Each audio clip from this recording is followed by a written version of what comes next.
like this song, but it gets pretty wild in a few seconds. So we should just enjoy it while it sort of. It is. Yeah. No, it gets even crazier. It just shows how little work you did in the first season, because these songs this season have been, especially the last 4 weeks, really good. Songs, pieces. What are we calling these? Is this a song? Yeah, I mean, they're songs. Yeah. Somebody crafted them. Yeah. They're musicians. Production. Yes. This song is called The Moment of Truth, which I thought was appropriate since we have a reporter here. That is a really intense way to start. Yes. It's by Komiku, and it's from, you guys might be able to help me with this, Paupi's Incredible Adventures. Paupi? P-O-U-P-I? No, it's some never heard. cartoon, so I figured you guys might know about Paupi? it. Paupi. Oh, Palpy. No, I have no idea. No, all right. Maybe it's like some Japanese cartoon. It looks very like anime. Anime, yeah. Yeah. I just figured you both had kids, so you watch some crazy, weird cartoons. Yeah, no, it's more like Chico Bonbon and Netflix stuff than Chico anime. Bonbon's a good one. It is a good Is one. it? See, I don't know. My any kids of have this. graduated from cartoons. They're into like real shows. That's weird. Oh, yeah. Yeah. Happens to everybody. Although I don't miss Paw Patrol. That was painful. Well, how old are your kids now? The worst. 7. When I was 7, I was watching like Airwolf. Like weird drama shows. It was like He-Man and She-Ra for me, I think. Yeah. Really? Yeah. Yeah, I didn't. Cartoons, not really my thing. Although Looney Tunes, maybe, if I was with my grandparents. There's some good cartoons now, though. There are. Yeah. It seems like there's a new one every day. And your my kids somehow watch them all. and they find them somehow, right? Oh, yeah. I don't know how that The happens. algorithms work for Netflix and So you just turn on kids. Netflix and they somehow find stuff happen. Yeah, For You. Boom. Oh, right yeah. there. No, and you can pick by the character. You don't even have to know like the titles or anything. They just have them all there. Terrifying. It is. I wonder if I watched Airwolf on Netflix, what else it would have made Try me it. watch. Yeah, I should go back and see what else I would have watched as a 7-year-old. I also watched like Beverly Hills Cop as an 8-year-old. So like, Yeah, that's a little early. my Yeah. parents had no filter. There were no filters. In fact, I think my parents took me to it, like in the theaters. As an 8-year-old? And my dad loves this story. He took me to see Lethal Weapon, which I don't know if you remember, but at the very beginning, there's just a naked woman on a balcony and she just plummets to her death. Yikes. And my father says that I looked around and I go, I don't think I'm supposed to be here. And he said I said it really loud and people in the theater just started laughing really hard. So yeah, it's just completely inappropriate. And that might be why I'm into horror films at this age, because my father would just take me. Nightmare on Elm Street, yeah, let's go. Oh, see, no, I was the opposite. I was Same. the child that like put their head on the desk and started crying after the gym teacher showed us Thriller during like a book fair. Thriller is a weird, Terrifying. yeah, it is kind of terrifying. I was afraid of the Wizard of Oz, the witch. Yeah, Swear. Yeah, scary Wizard too. of Oz. Scary And what too. about we don't need to keep going, but the other one that really gets me is like Fraggles and Dark Crystal. Some of those Jim Henson things. yeah. When I was little, freaked me out, and I still can't watch E.T. Labyrinth was weird too. I was like, what did I get myself into? Yeah, I'm like, I All thought we right, were talking yeah. retail, but cool. No, we're here to talk about. Wait, Drew, how are you feeling? You're about to have a conversation or interview somebody who like does this for a living. I do this for print, so Yeah, but you still interview people, I right? do interview people, yes, but I do it. I am, I get to choose the words and put them in writing. I don't have to like listen to the sound of my own voice, which is the tough thing. I'll be totally honest. I hadn't thought about it until Jesse said something, and now I'm freaked out a little Yeah, bit. It is should the moment of Thanks, truth. Jesse. It is the I moment of appreciate truth, that. right? I have confidence in you, though, Drew. Thanks for coming in. I was curious about you in terms of your work and your daily routine, because I'm sure pre-pandemic you were working from home. Or No, were you I was going in the office. Yeah, Really? yeah. I was. Is that most writers and reporters are in an office somewhere? I mean, we have a bustling newsroom, and that was really the, our editor, Ryan McGrory, loved that. That was really what he, thought was the height of what newsroom should be. And I think there was those of us that, might have wanted to do more working from home at that time, that it was not quite, as there was not that flexibility. And he's done a complete 180. I think he's seen how well we've all accomplished, getting a newspaper out every single day. And now he's, I think we're having that conversation like everyone is about what it looks like to go back. And there's going to be a lot more flexibility What the built into newsroom that. looks like. Exactly. Yeah, exactly. I just picture it like The Wire. I forget if it was season 3 or 4. But like that's the way I picture it. The newsroom. Not that different. Yeah, no, it's a lot of lot of old timers. It's hard because you really do want to bounce ideas off of people and be spontaneous in terms of feedback and if people know people. So it's got to be harder to not just have somebody right next to you that you can just work off.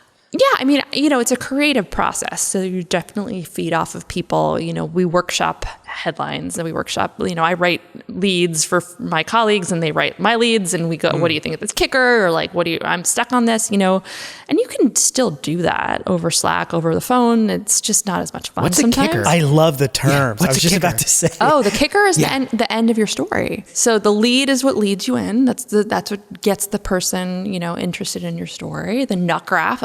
I teach journalism, so I can do this too for you guys. This is great. So the lead is what gets you in.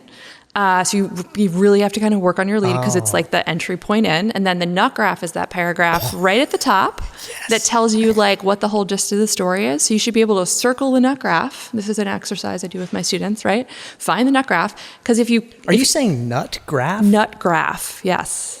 Wow. It's a phrase, it's a term. And it should sum up the gist of the story. And then the rest of the story should sort of unspool from there. I think I'd be really good. Until the kicker. I think I would be really good at kickers. If you're really good, I do. kickers should really refer back to the lead. So you like, You write the kicker before, is your creative process? I bet you do. Some people do. I had Ested Herndon from the New York Times come talk to my journalism class at BC this semester, and he talks about how he knows the kicker quote first, and he often saves his best quote for the kicker. And I think he's in politics, and he gets some of if you read to the bottom of his stories, the craziest quotes are always at the bottom. So I think everybody has a different approach. I sometimes get a quote and I'm like, oh, that was my lead, and you just sort of run with it. And that's why at Sweet Green, the grass is always greener. That's I think I'd be really good at them. Yeah, that was great, Drew. It's fun. I bet it's fun. It's like coming up with names for things. It is fun. If you look, a lot of times, a lot of the way out of a story is a quote, but that's sort of what I fall on. But every time I have like that perfect kicker, you're like, yes. So it's usually a quote. Sometimes it's a quote. It doesn't have to be. Okay. If anybody needs any quotes for their kickers, for their stories, they should call me. I'll help them out. Either way. But not sounds for like the you're nut prepared. graph section. The nut graph is where I get way out of line. Even with this podcast, it's quite evident. I'm good at the lead in, but the middle part is like, who knows what's going to happen. The point, if you will. Yeah. But then the wrapping up, the kicker, I think is really great. Yeah. Okay. All right. I've learned something. There you go. Normally, Jesse, at this point in the episode, at the beginning, we start with news. Yeah. We've been doing it this season. I think people like it. It's like a nice icebreaker. Yeah. And I usually bring in a few articles. If you haven't listened out there, I usually bring in a few articles, and they're unbeknownst to the guest and even Jesse. And we just kind of get the reaction. And it seems stupid for me to bring the news in when the news has literally arrived in our office. Janelle is here. Here I am, yeah. And since you're the one making the news, I thought I should do less work this week. That's fun. And if you can take over, if you want to just lead this off and start with a couple articles that you know about, that you've written, just what do you have in mind? And then let's talk about them. Well, it's funny. This is exciting. I've got two queued up for this weekend. So it's sort of funny because they haven't published yet. So I would talk about those. Maybe we can, because by the time this comes out. Yeah, Tuesday. You're good. Next Tuesday. Yeah, you're good. Okay, so I'll do those at the end. But the one I was going to say that I liked, it was my colleague's article, actually.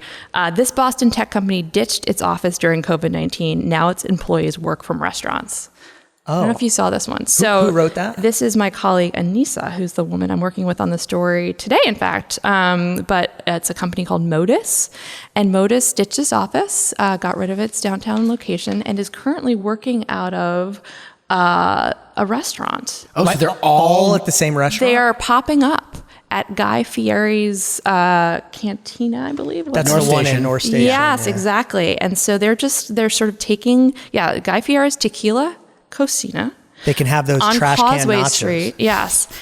They have movable whiteboards, lots of extension cords, upgraded Wi-Fi, food and bevs provided throughout the day. They've got 6,000 square feet, and they're just kind of popping up a couple days a week. And is the restaurant open? The restaurant is open, but like not during the day. So they have 6,000 square feet to just... I don't know that they've taken over the whole square footage, but my sense is they have a... section, like private room. Private room, yeah, exactly, like an event room. Super smart. I'm sure they're paying the restaurant. Yeah.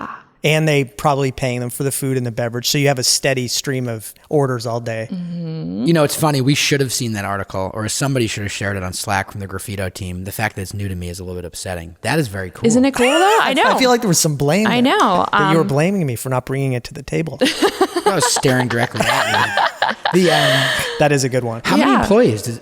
Modus has 375 employees. Wow. So they're in Chicago and Milwaukee as well. So I think that's probably spread out. I wonder if they're rolling it out in Boston to see like how it works. Yeah, it might be. Interesting. We're going to look into this. That's super interesting. Super interesting. Yeah, daytime stuff. So they're done by 5, and then they go home and they open up the restaurant for guests. So Well, Janelle, you probably remember, you know, even pre-pandemic, there were a couple of stories. There was a startup out in New York that had an online platform for reserving space in restaurants for like a co-working or hot desk type. And sure. I think they launched in Boston. I forget the name. But was that of for it. like single tables? Yeah, Not individuals. Like a team. Yeah, it was going into interesting. restaurants during the day. You'd go online using their app. You know, it's $10 for a couple hours. You get free coffee and Wi-Fi, and you'd work from a closed restaurant. Huh. That's People have been interesting. sharing their spaces. Like, in fact, the old Graffito office shared a space with Grace Note. That's why I stopped at Grace Note first on the way in, because I didn't We used realize- to be behind there. Exactly. I was like, wait, no, this isn't, they're not here anymore. But yeah, I was like, this will be familiar to you guys. But We graduated out of our coffee yeah, shop office. That's cool though. Grace Note's still there, though. Thank God. Yeah. I miss it. Those It's are the like days. an IV for the people that work That was a here. good one, Janelle. Yeah, Really yeah. better than what Drew would have dug up. Oh, that's I'm okay. a little worried That's okay. about job security at this point because that was really good. Speaking of which, Okay, let's hear it. So the other one is called The Great Resignation is Looming, Why People Are Quitting Their Jobs Post-Pandemic. So this applies actually a lot to retail jobs. Was this in the Globe? This was so the Washington Post had a story on it. The Globe had an interview with the researcher who's Anthony Klotz, an associate professor of management in Texas A&M University. He coined the phrase "the Great Resignation," which is funny because I'd been calling it internally the Great Reshuffling. Like this idea, even at the Globe right now, we're sort of at a point where people are looking to switch beats or move from a reporter to editor role, or they're finding jobs outside the Globe. And it sort of felt like there was this great reshuffling. And I kept joking with my colleague, Katie Johnson, who covers work, we got to do the story on the great reshuffling. And it turns out there's actual, people who study this stuff for a living, professor types who are looking at this as they should be. But yeah, the idea is essentially that, people got through the pandemic, they sort of were forced to stay home, and they're reassessing what they want to do with their lives. And a lot of people in the retail world, and specifically, are choosing to opt out, and they've had the time to either take a course and try and get into a new career path. I know yeah. a bartender here in Cambridge that went into real estate during they took some classes. Yeah. And I think we've seen this in hospitality and restaurants where people just aren't going to wait around forever. So they try different career paths. Yeah. We talked about this a little bit when Christine Marcus from Alchemista was here. And it was about how people in tech, if they had to be told they had to go back to work full time, were just going to quit. Yeah. So I think absolutely. another thing that leads to that is just how willing people are to break their new routine of working from home. Yeah, no, I think for sure that's a big piece of it. I think there was a story in Bloomberg today just about how, women in particular are going to be the ones really dinged by this return to work push. And because, childcare is not back where it was. And Right. all these childcare centers that had been operable didn't make it through. And so you've got less options for people. So yeah, it's going to be a tough slog. But I think the great resignation / reshuffling is upon us. And it's going to be really interesting to see where people land. I'm reporting on that restaurant piece of it right now, which is just like everyone, shortage. total labor shortage. Yeah. But also, that's a big piece of it. But there's also, commodity shortages. It's really tough to get your supplies right now.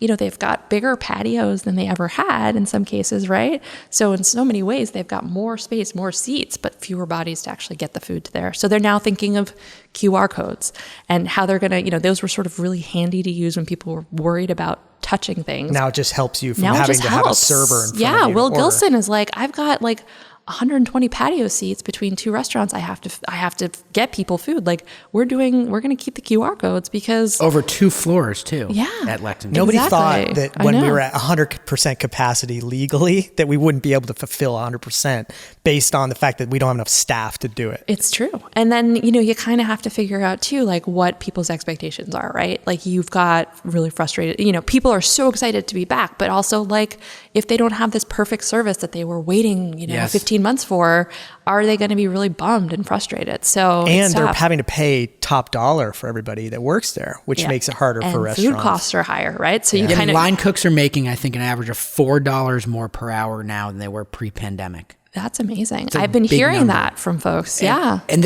we've done no research other than talking to our chef buddies. Yeah. People are having to pay a lot more. Oh, yeah. A lot more. The guy at Cane's Donuts that I spoke to said he was paying people $12 to $13 an hour. It's as high as 18 now. Yeah. For people. That checks out. Yeah. It's across the board. That's what I'm hearing. So it's interesting. Did you go to Cane's? I wish. No. He started talking about donuts and I was like, why am I not eating a donut right now? I will shout out to Cane's Donuts. They're one of the few restaurants, obviously fast order, and they're not producing on site. They've got a commissary, but they're at International Place. their international Yeah, place. yeah. They stayed open all the way The whole through. time. Yeah. I We know. went. We it was went. part of our food crawl. Yeah, our It's abbreviated food abbreviated crawl. 2020 food crawl. All right. The third story Okay. I have, which is mine finally. Now we're talking. A vast grown-up play space from the folks behind Panera Level 99. and Eastern Standard is opening at Natick Mall. So you've heard this one. Okay, good. You Well, actually we know read about my stories. it. No, we know about it for sure. Okay. Tell us about it. Is this a Dave and Buster's on like crack? Like what are we dealing so with? funny. It is actually directly next to a Dave & Buster's. They got to be gone soon. Well, I was talking to Ron Seish, who is like one of the backers of this, you know, the guy who started Panera and also Au Bon Pain. And he was like, this is the next big thing. This is the next Panera, which is funny because he says it's not. And I was like, oh, well, what is it, like an adult Dave & Buster's? He's like, it is not that. He was like very adamant. The idea for it is that it's kind of like a bunch of things that exist right now but don't all exist together, and also sort of takes it to the next level, if you will, right? Level 99. The space itself was a former Sears, which I love, right? Is it a whole floor? It's a whole floor. And then there are different sections to the space itself. It's 48,000 square feet. I know there's an escape room. So there's part. so there's about there's all these little rooms, which are each of which is a puzzle. So you walk in through one door, you don't know what's going on. You have to sort of figure out. They're all team based, so you can't do it alone.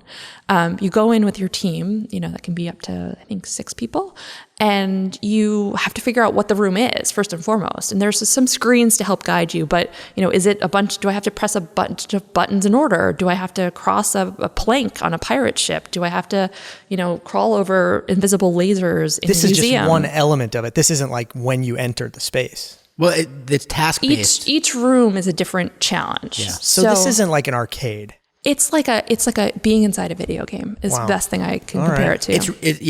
Yeah. So Tech enabled. It's got some AR integrated, I believe. and then they've got the folks from Eastern Standard and Shybird doing the food. Andrew's doing the food. Oh, great. Yeah, and Nice. then they've got Night Shift doing the beer, and so it's way more upscale than like the hot dogs you might get at Dave & Buster's. Were you right? able to Pizza. take a spin through? They took me through some of the rooms. It was pretty cool. Yeah. I mean, they were still being constructed in some cases, and so I was getting kind of a bifurcated, like a little bit of a this is this and this Hard is to this. know. Hard to know what's really going on. Yeah, but it was cool to see for sure. And I think what's interesting is as a concept, these boxes in these rooms are interchangeable, right? So every time you go back, it's a different experience. Like they can take one, once they open a second location, they can ship all those boxes. So it's like the game is never the same. So it's not like going to a trampoline park or something where once you've bounced on all the trampolines, you've kind of done that. It's always going to feel a little different. That's the problem with Dave & Buster's. It's this arcade same. games. They might Yeah. get a new machine. Exactly. And Mindy and I admit this, used to go to Dave & Buster's in Providence when we were in college. In fact, we had our first kiss at Dave & Buster's. At Providence Place. Wow. Providence Place, Dave & Buster's. It was the newest, coolest The place. mall was cool back then. Now it's that busted project. We haven't been in a while, Yeah. but what was before the mall was worse than the mall, so I'm okay with it.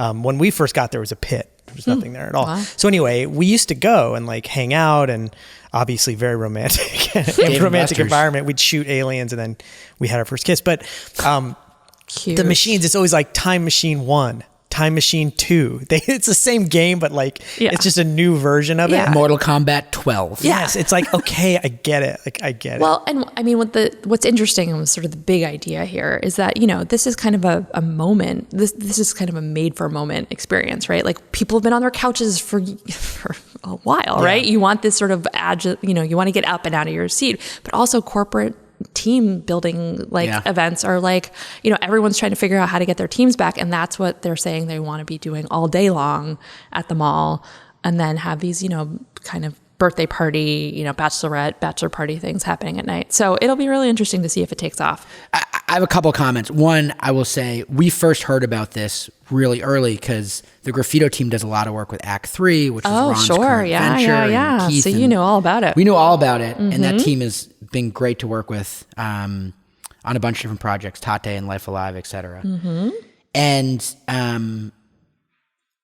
I found it very validating when Ron and his team were investing in Level 99 and going for it, because we've been saying, and Drew's heard this shtick from me, we've been talking to a lot of our clients, even way pre-pandemic, that like augmented reality and virtual reality experiences are here. Esports is here. And there have been very few Boston-based developers that have really kind of gone for it. Yeah. And I think there's a huge opportunity in this market, esports, AR, VR, and I think that the business community, I shouldn't say the business community, the real estate community is still a few years behind in this city. You go to LA, you go to Vegas, you go to Miami, like this stuff is happening. Well, Vegas has been doing this for Vegas is amazing, ages. you know, and like Lucasfilms or, you know, Disney, like they've got their experience out in Vegas. They were looking in Boston at one point. It was called The Void. But for whatever reason, Bostonians in their classic Bostonian way have been like super skeptical. It's going to happen. It's going to happen. And I think people right here in this office, I bet. Well, downstairs in the basement, maybe. Yeah. But I think, but people are going to be blown away by Level 99 because they're bringing the food. They've got a great partner in Night Shift. Like it's going to be sweet. When are we going to do a team outing there? Well, they had their friends and family, I think, last weekend. Yeah, they Dave did. was supposed to go. I was in New York. Janelle, how do you? Those were good articles, by the way. Drew. Very good. Good. Well 3 done. great articles. We're going to Thank have you you. in every time. I'm What are you doing happy. every Tuesday? I was curious how you find things to write about. Are they? Do people just throw stuff at you, or are you constantly reading and trying to find? All of the above. Yeah. So, I mean, I have people constantly throwing stuff at me, which is, you know, it's one of those, sometimes you see me on Twitter or you see journalists on Twitter and they're just like inbox and you get like the most random the weirdest stuff people send you. And you're just like, what? Like, I'm a retail reporter for the Boston Globe. Why are you sending me something about something in LA that has to do with like politics? So you know, it's just way off. Sometimes it's just way off. Sometimes it's just way off. Like, it's like the other end of the spectrum where you're like, no, I am not going to write about that sex toy company or something. You know, like, I'm not saying if that's your thing, that's your thing. That's no big deal. It's part of retail. I should probably think about doing that a little more often, but we're also the Boston Globe. Do you reply every time? Like, No. hey, by the way, like this isn't my thing.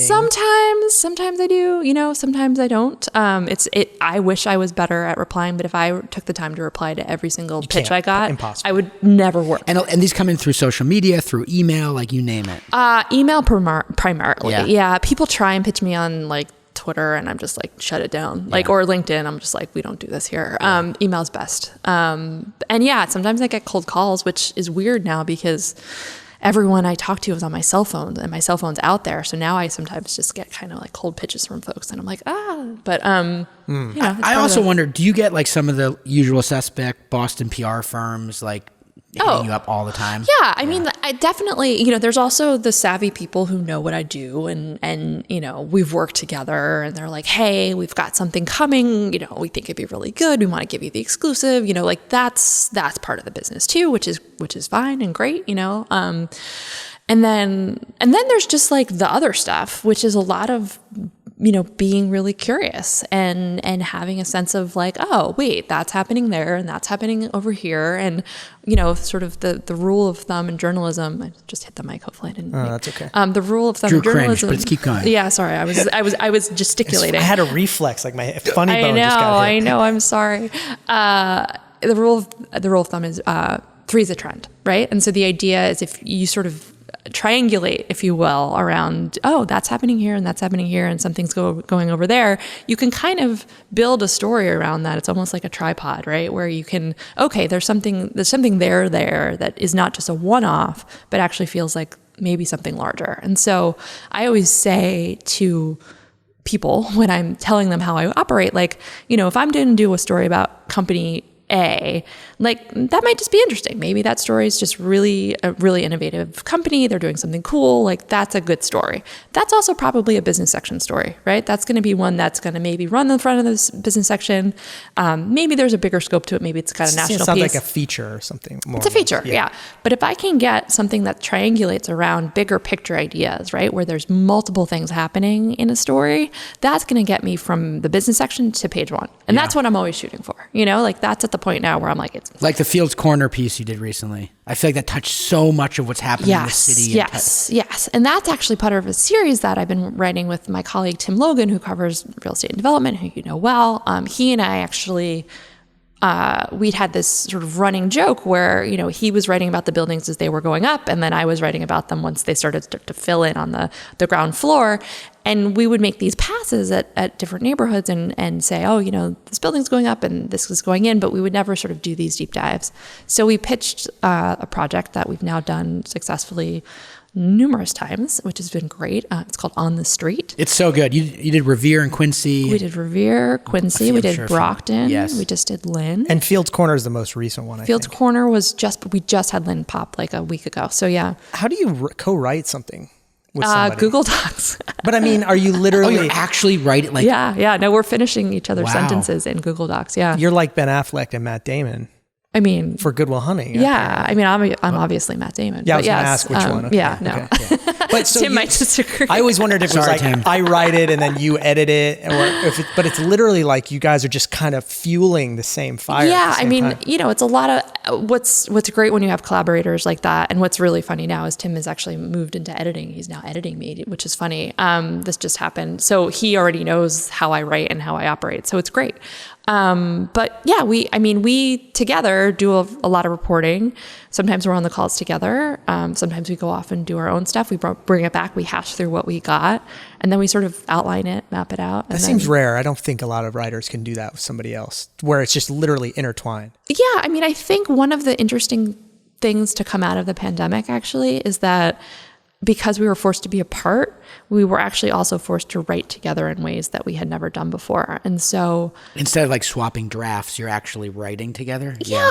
It was also just like breaking news was breaking constantly. And so the governor would come out with new, policy changes on restrictions for something. And it was like me and the Metro reporter would be like gunning it out, just like, calling and, okay, like, what are we doing? And it's like, this story's got to be live in like an hour, if that, or Metro, we have an express desk at the Globe, which is doing breaking news. So they're getting stuff up as soon as it's happening. And then Metro and then business How cool is this, filling in. This is so cool. I'm great. I'm good. I'm glad. So we're filling in and it's like, okay, I need you to talk to like 3 or 4 retailers or point people on this stuff about restaurants. And, Travis is going to talk to these people and you're just kind of like running around. And it was great because it's sort of that adrenaline rush of feeling like you're on the news once it's happening, but it's also just like you get to see all the different styles of working with people and how they, and how everyone's minds kind of work, and which is really fun and part of the great thing about doing what we do. So what was the point of the Fields Corner piece? It was called Known for its diversity, Fields Corner must now make room for development. Yeah, so Fields Corner is actually close to my heart. I live right near, I'm in Dorchester. I'm basically like, Fields Corner is my neighborhood. So, the piece itself, actually, we did, what's great about the On the Street series is that we do sort of a main bar piece, another vocabulary word there, and then we do these sidebar pieces, which are a little bit more offshoots that kind of get into different aspects of a neighborhood. So the main bar piece really looked at Fields Corner as being this hole in the donut, so to speak. You've got a lot of new developments going up in and around Dorchester at the moment. And in so many ways, Fields Corner's been kind of a holdout. There's not as much happening there from a development standpoint, but there's a lot of concern among the Vietnamese community. Gentrification. People don't like to use the G word, but it's very much like happening, and you're seeing Yeah. it in the triple deckers that are getting flipped, and they're getting condoized and going through the roof in terms of pricing. And so it was an opportunity to really seize that moment and say, okay, what's next for this community? And what are people doing to make sure that, as that encroaching development happens, that people are able to stay? Because, one of the things that they did was designate Fields Corner Little Saigon, which is really cool. Which was not long ago. It just went through. So when we wrote that story, it was approved, but it hadn't been like the state hadn't signed off on it yet. And that just happened. And Deborah did a really cool piece, Eating Your Way Through Little Saigon, which you should check out too. Do you ever finish a piece and then that happens and you want to it could add to the story and you just wish you could just go back? Go back. Yeah. It's funny. It's tempting to do that for sure. And I think, we sometimes go back and add a link, or we'll sort of say something at the bottom so that people can find their way to the next thing. But there's also a point where you're kind of like, that story is done. Yeah. There's always another story. For your own mental state. Yeah. You just have you to could just otherwise you just grapple with it. The newspaper has to be really sensitive about changes that it makes. It can't just change the article. Yeah.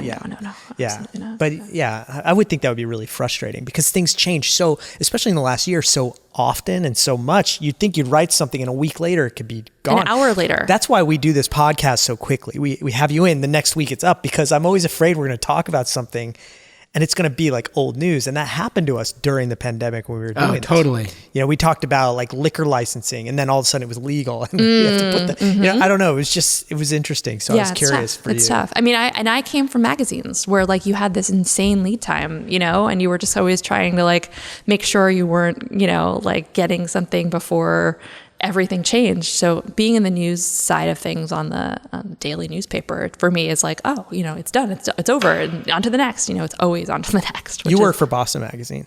I was at Boston Magazine. Before that I was at National Geographic Traveler Magazine. And before that I was at New York Magazine.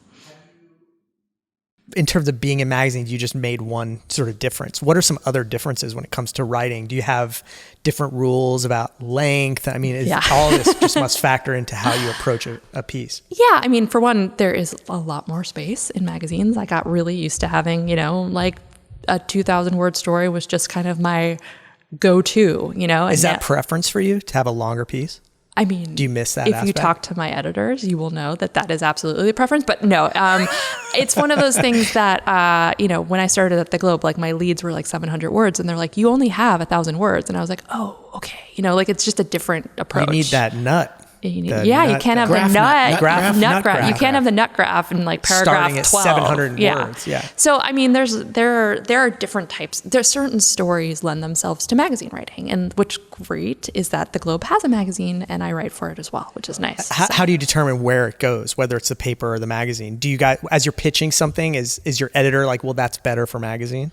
No, usually if I'm doing something for the magazine, it's like on my own time off my sort of beat clock. So that's like a separate gig almost. Yeah. It's sort of a side hustle, which is it really? Which is crazy because at the same time, like I'm a very busy woman. Like I don't have time for side hustles, but I make time because I love the magazine and its staff. Does that mean it's not part of your job description to work for the magazine? I would think if you're a writer for this publication, it would, your stuff could go anywhere. It's sort of, we have almost like a system in the Globe, and it shifts from time to time. So I actually need to figure out exactly what it is now, but you can kind of like freelance within the building, which is great. Like I can write for the travel section, which is great because I used to be a travel writer and I love doing that. I can write for the magazine when a story sort of feels big enough to do that. And it's not like people, it's sort of people know it and they understand that. And it's part of the great part about being at an institution where there's so much great coverage happening. Sorry, Jesse, I'm taking over this. No, go. But I'm also just so curious about what you do. Sure. What's the longest you've ever worked on a piece? Oh, I've got a story that's 9 years in the making right now. It's still on. You're still on. Yeah. What's the gist of it? Like, can you tell us?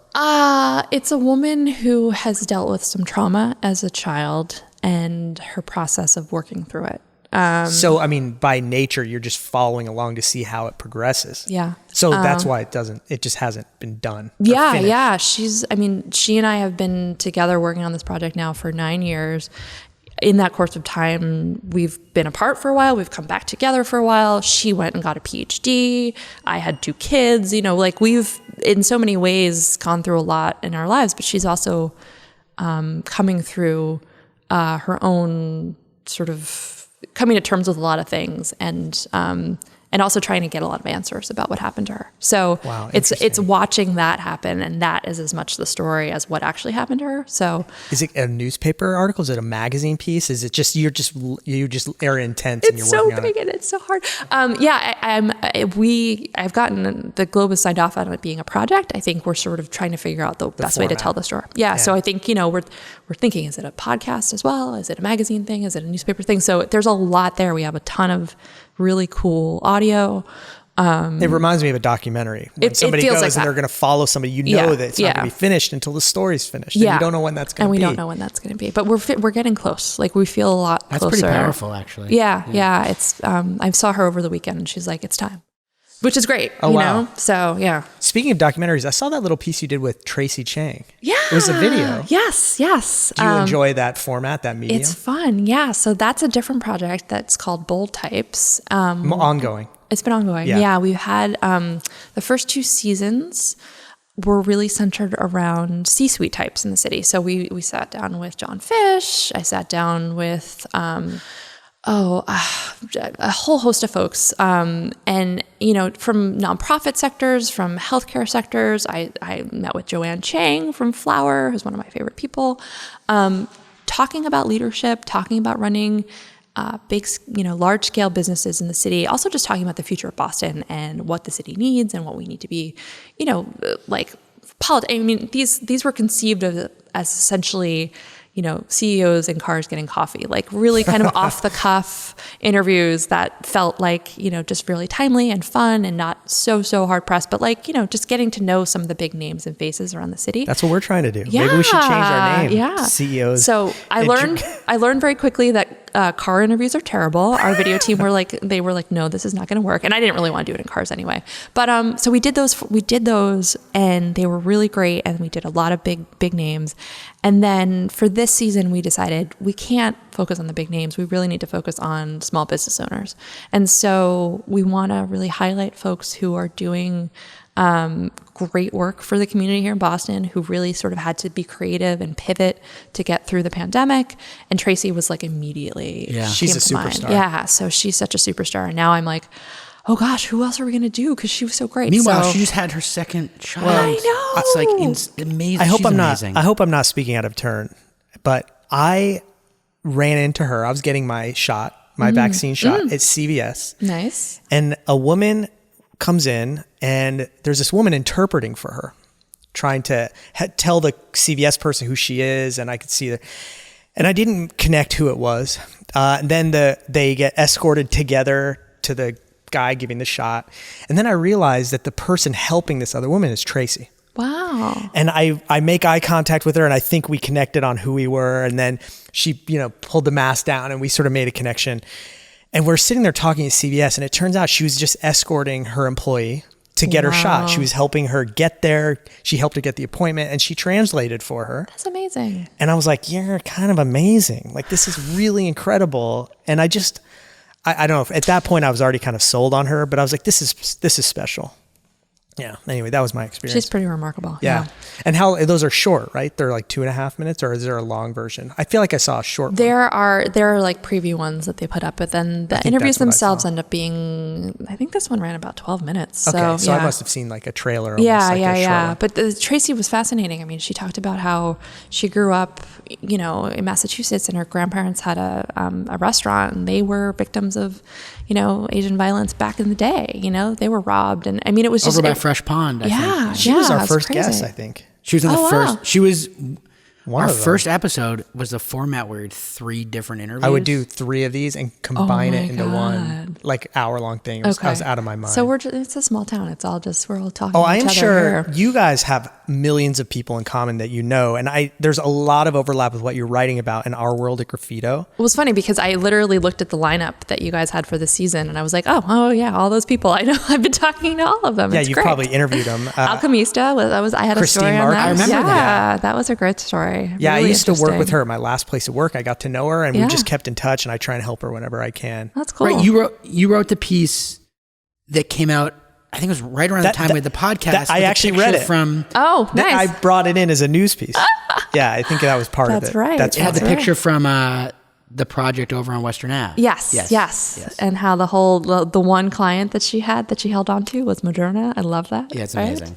First of all, I have so many more questions, but I just don't have time. So we'll have to either have you come back in or something, because I sort of said you were going to do the news, but I do have a few recent items that I'm going to cheat a little bit because they're so relevant to what we're doing and what we're talking about. So I do want to bring them up. Blue Ribbon Group coming to Kenmore Square. Sure. Have you heard as much sort of opposition as we have about something like this happening? Depends on who you talk to. What's going on? So first of all, But Janelle wrote the piece originally talking about ES going out, didn't you? well, she wrote a piece maybe before that. Yes. The piece I'm talking about is Yes. NYC-based Blue Ribbon Yes. to replace Yes. Eastern Yes. Standard. Yes. And other I've been keeping very close tabs on the Yeah. Eastern Standard story. What's the latest? So, I mean, the latest is that, Blue Ribbon is going in. Not the barbecue place. Not the barbecue place. No, the New York-based restaurant empire, if you will. All right. They've got places in Miami. They've got Las Vegas. They've got LA. My friend in New York City used to live across from Blue Ribbon Sushi. Like, they've got a ton of those. It's the first Boston. It's the first place of it's theirs. the first one that they've landed in the city. They're going in all three spaces. So Sushi place in Hawthorne. sushi place in Hawthorne. They're going to do a brasserie in Eastern Standard. Makes sense. And a Seafood restaurant in Island Creek. So It's called Island Creek. So similar concepts. Obviously, Hawthorne, not the same, but yeah, a little different there. But I mean, I had been sniffing that out for weeks and they would not confirm. And it was one of those, like, I have to kind of sit on my hands for a little bit until somebody confirms. So Were there other local restaurants in the mix that you know of? there were. Yeah. So I'd heard names floated around. I'd heard people had been touring the space for a while. Yeah. Very few people would confirm that to me. I did talk to a few folks in New York that had looked. And what I heard is from the landlord side was, Urban Meritage had, there was article. We wrote the article about whether or not Eastern Standard was going to come back. I wrote that, last fall. The Times did a piece about that. And, Michael Jamin at Urban Meritage was like, after those articles came out and our doors were knocking, our phones were ringing off the hook. They said they had 13, various concepts that were all really interested in going in there. And that if that's what they wanted, then that's what they wanted. I mean, it seems like that's what they wanted. So it seems like, were they looking for one group to take all three? Yeah. Was that always Yeah. the goal? That I think they were just looking for more rent. Let's just be honest. Oh, well. They were just looking for more rent. Yeah. I mean, Period. I think. Yeah, but And we know those guys. I respect them. But at the end of the day, that's what this was about. Well, and I think it's a tough thing because, as my stories have sort of talked about, like, Garrett being in Kendall Square in so many ways was like a new era for Kendall Square, right? He was, if for those who don't listen, he's one of the owners of Island Creek Oyster Bar and Was. and Eastern Standard. He was sort of the guy behind that. Branch line. Yeah. Sorry, Hawthorne. go ahead. Yep. And so, yeah, it really sort of transitioned from this, club atmosphere, like gritty place to a more, modern, you can bring your parents after BU sort of, graduation thing. And that all went hand in hand with Fenway's transformation too, so then the neighborhood really transformed while he was there. And so it's a hard thing to not really be able to see that through, right? Because now the neighborhood's going through another transition, all these massive buildings. You got the big project going in over the Pike, The other thing about Eastern Standard that I think you alluded to in one of your earlier articles is that place not only was an institution for customers and Bostonians, but it also served this role like many great also served this role like many great restaurants in this city have done and continue to do, which is that it kind of graduated some of our best other restaurateurs out of there. Absolutely. And hospitality professionals. I mean, Jamie Bissonnette cooked there.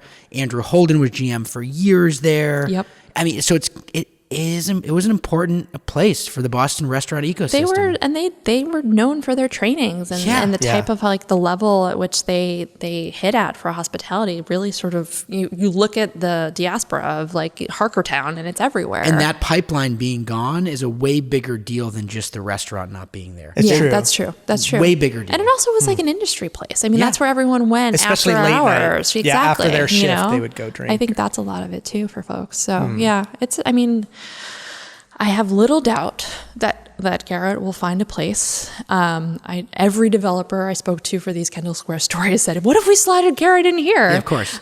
He's got a 2-year non-compete. So the question is, when did the clock start ticking? And when can he reopen? But I've already been hearing rumors. So we'll see when he lands back. And I think, there's a lot of people who would happily go to wherever he's going. So. Well, if you want to go see him now, go to Branchline. It's true. I know. You had another piece that you wrote, and we really are okay.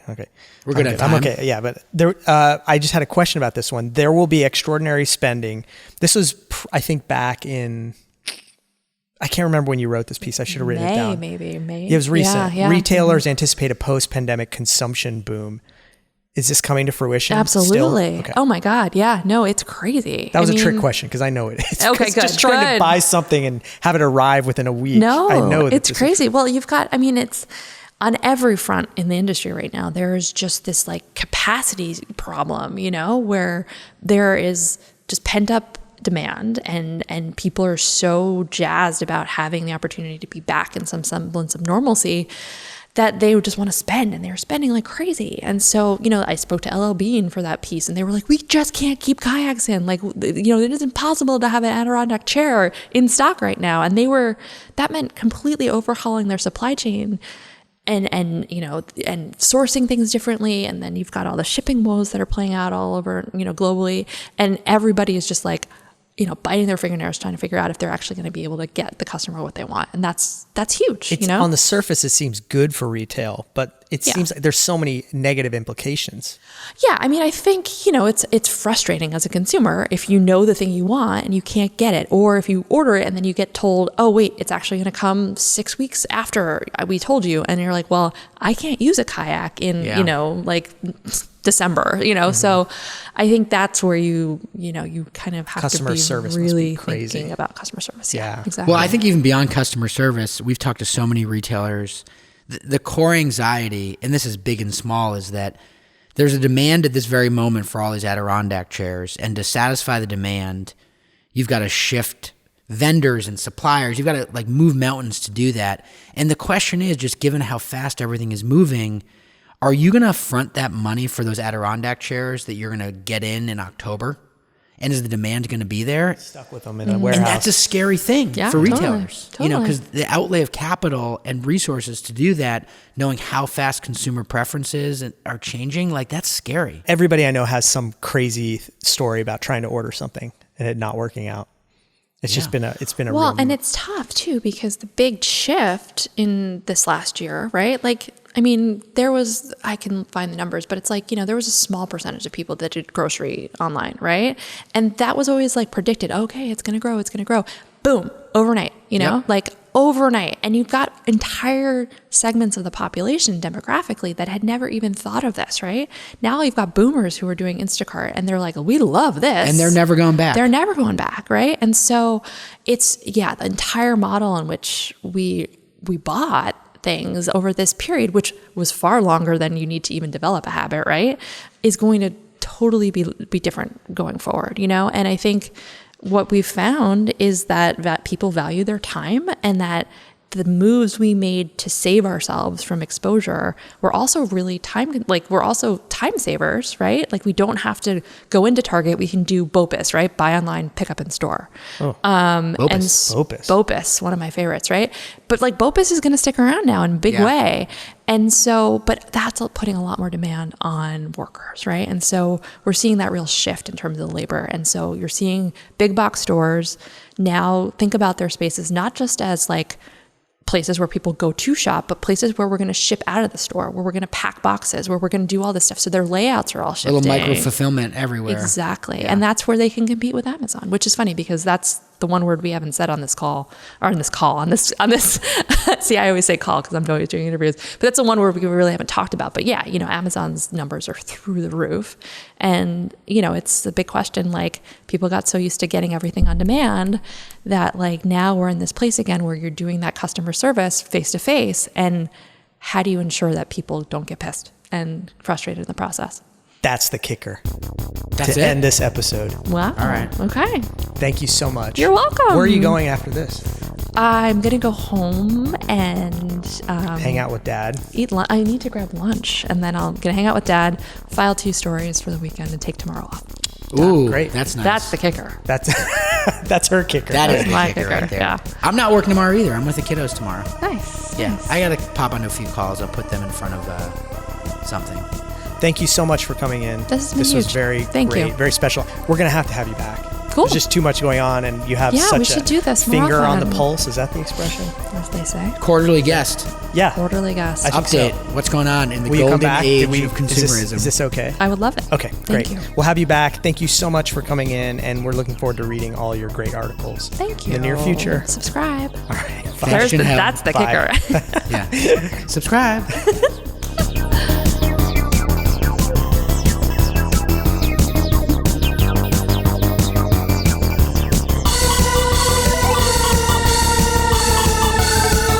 You just heard another amazing episode of the Graffito Podcast. Thank you for listening. Janelle, intuitively, if I said to you, where should you go to learn more about the Graffito Podcast, where would you go?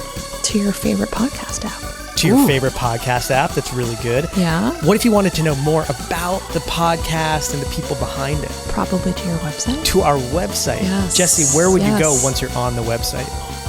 Graffito.com/podcast is where you go. But there's also a handy little button at the top of our website that says podcast, and you can click it. Jesse's learning. If you want to know more about our podcast, go to graffito.com, click on the podcast tab. We're also on Twitter. We follow Janelle. I think she follows us back. I do. She might be one of the I do. 35 people. I we're looked up to today. 35. Yeah, Am we're I? up to 35. Am I on 35? Yeah, we get inbound all the time like you when you said that. I totally understand what you're talking Yeah, about. yeah, uh-huh. At Graffito Podcast is our Twitter handle. You can write us at podcast@graffito.com and ask us any questions. And maybe if it's a good enough question, we'll tackle it on a future episode. Yeah, Great. great. Thanks, everybody. Rock on.